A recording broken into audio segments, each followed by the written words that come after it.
ఇప్పుడు పార్ట్ 2 చూద్దాం.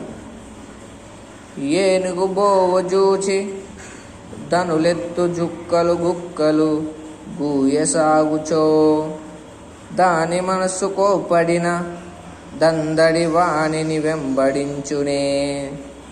మానవులందరూ సజ్జనుడు మత్తులు కొందరు గేలి చేయుచో, ఆ నరుడల్గి వాండ్ర బదులాడునే ధర్మపూరి నుకేసరి. దీనిని నుకేసరి శతకంలోనిది. దీనిని కాకుత్సం శేషప్ప కవి రాశారనమాట. ఇప్పుడు 5వ పద్యం చూసుకున్నాం.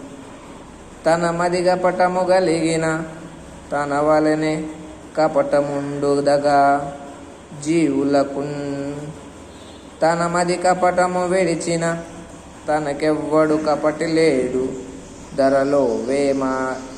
ఎవరు రాశారంటే వేమన రాశారు. ఏ శతకం అంటే వేమన శతకంలోనిది.